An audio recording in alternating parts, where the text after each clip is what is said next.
the day after. Mm-hmm. Like, that's a guy who does not stop. Mm-hmm. And that extreme physicality and that extreme endurance, because he is just constantly working, that means something. Yeah. That counts.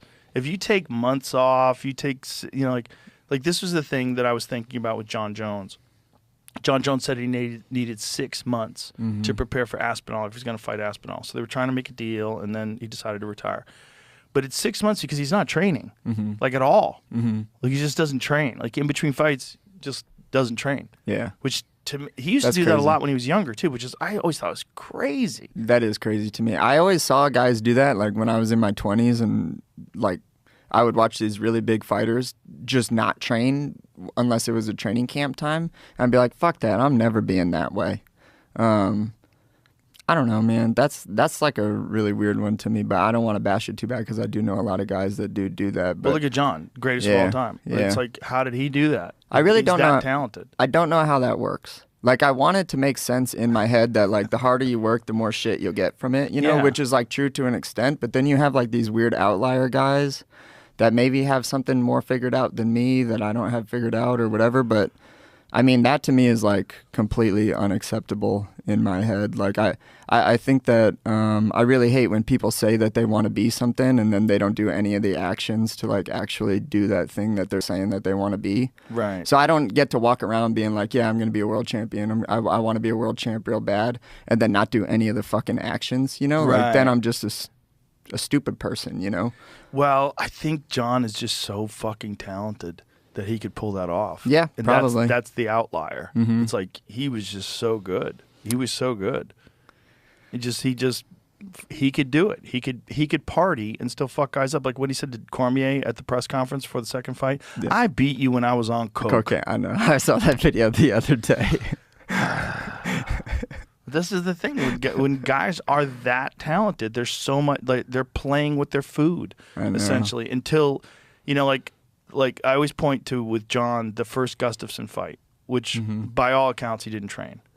Oh, really? Yeah, by all accounts. Like barely trained for that fight. Damn. Barely trained. Just partying. Yeah. And beat Gustafsson and pulled it off in the last rounds, which was really crazy.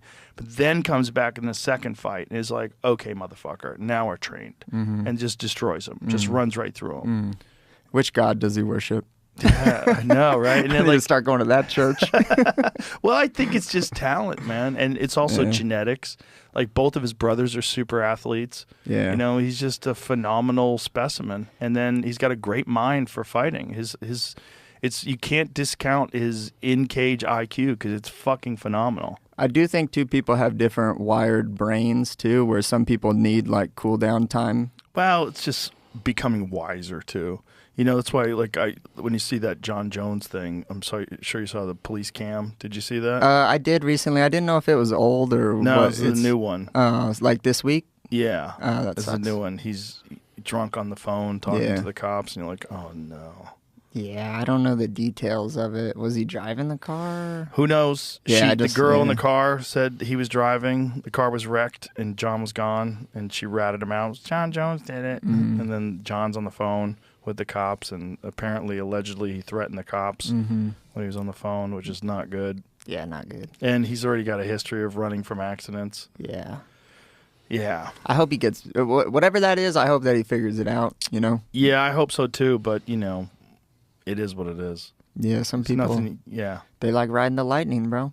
He liked riding that lightning. Yeah. And I think that's one of the things that made him so good too, because he was so wild. He was just a wild dude. Yeah. You know, he just genuinely didn't give a fuck and really had this ultimate confidence. And so skillful and so smart.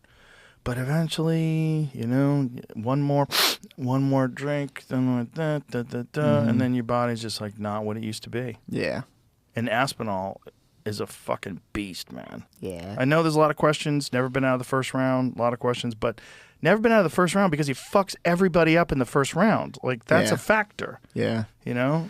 Yeah, I really wanted to see that fight, but also at the same time, I appreciated, I forget which interview it was recently, but John was pretty honest in it. He was like, look, man, like, I don't want to fight up-and-coming tough guys. He was like, I want to fight guys with seasoned champions that have names. And I was like, that could also be interpreted as you don't really want to fight kind of the best guys that there are right now. Right. You want to fight like a certain category of fighter who you're comfortable fighting, but you don't want to fight the guys that are tough and that are saying that you're going to win. And that's okay, but that's essentially how I interpreted what he was saying in different words, which I appreciated the honesty. Well, it's also money fights, right? Yeah. Because I think he's wrong, because I think Aspinall's a star. I really do. Yeah, I do too. I think he's saying, who is he? He's not no one. Aspinall's a star. When people ask questions to me all the time, like casuals on the street, is John Jones going to fight Tom Aspinall? It's constant. That's like the constant question. To me, the real fight would have been John Jones versus Francis. That's the real fight. Clearly, I'm not responsible for making decisions, because I would have made a lot of different decisions, and I would have Francis, let's talk. Let's work this out. That guy's a star. Francis is the fucking scariest heavyweight of all time. Yeah. That's a star. That guy as the heavyweight champion is so fucking marketable. He puts people into orbit. Yeah. He flatlined Stipe. He flatlined Alistair. He flatlines people. He's fucking terrifying. That's the heavyweight champion. And for that guy to walk away from the belt and then almost beat Tyson Fury and then get knocked out by Anthony Joshua and then to come back and destroy that dude in PFL. What's his name again? The big, tall Brazilian dude that he ground and pounded into unconsciousness. Ferreira. That's right. Oh, okay. That guy's that guy was big, the really giant, jacked guy. Yeah. And he's the guy that KO'd Ryan Bader in the first round. He looks phenomenal. He's terrifying. And Francis just destroyed him. I'm like, that's the guy. That's the guy. And everybody knows that's the guy.